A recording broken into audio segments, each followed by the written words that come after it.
I'm here with Joshua McNichols, who is the co-author of the Urban Farm Handbook, which is a city slicker's guide to really how to do what, Joshua? How to do everything. I mean, we tell people how to garden in the tiny spaces of their urban yards, but we also, because you can't do everything, we tell you how to find other ways to source local food.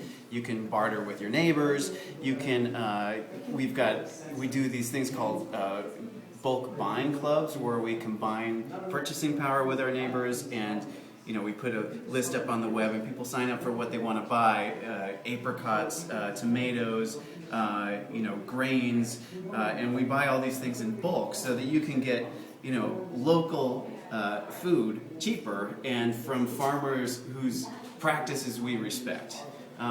So for example, what we have here is a selection of local heirloom grains. Some of them, they're not all heirlooms. I think I have wheat here too, but we've got spelt farro, emmer farro, and einkorn farro, as well as dent corn, black Nile barley. A lot of this stuff comes from Lent spelt farms, and the farmer drives up to Seattle once a month and fills the back of his pickup truck with 50-pound bags of grain, and all of our friends come to my house and get the bags of grain, and we don't mark them up or anything. We just, what we pay the farmer, people pay us, and then we grind them at home. We make our own flour. So and that's what this big white equipment is here? That's right. This is a grain grinder, and if you do a lot of baking, you may, all you have to do is try it once or twice, and you'll understand why we like to use fresh flour. Okay, so how does it actually work? What do you do in there? Well, basically, you take the grains and you pour them in the top, like this. Mm-hmm.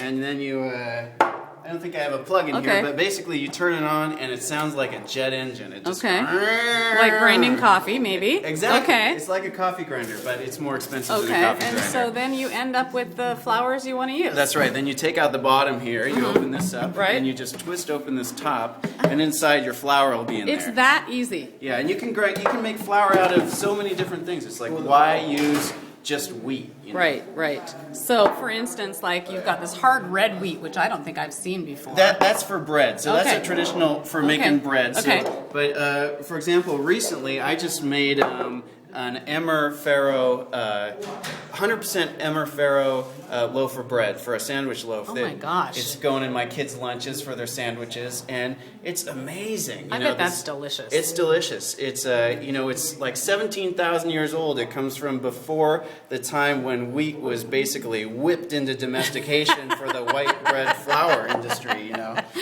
And so, tell me about this. What is this? Kamut? Yeah, that's another one of these old wheat precursors that predates the age when wheat was domesticated, and it's all these old forms of the grain. They've got more nutrition and they've got more flavor. That's the real impetus. And when you grind them yourself, they're fresh. And they start to, flours start to oxidize over time, and they lose some of their nutrition. And there's nothing like working with fresh flours. So tell folks a little bit more about your book and the fact that you actually do have an urban garden going on in the city, and what you're able to grow there, and that where they can find information about you. Well, basically, if you rip out your yard, and people worry about the kids not having a place to play, but I'll tell you that if you put in a blueberry patch and you let your toddler go wander out there, or a strawberry patch or whatever, they'll enjoy picking their own berries, just sitting there and eating them as much as they would enjoy kicking a soccer ball around. You can go down the park to play soccer. And what a great education. Yeah, and you can find out more about us we blog at Sustainable Eats, and then you can buy the book, of course. There's lots about us in the book. So thank you so much, Joshua. Hey, you're welcome.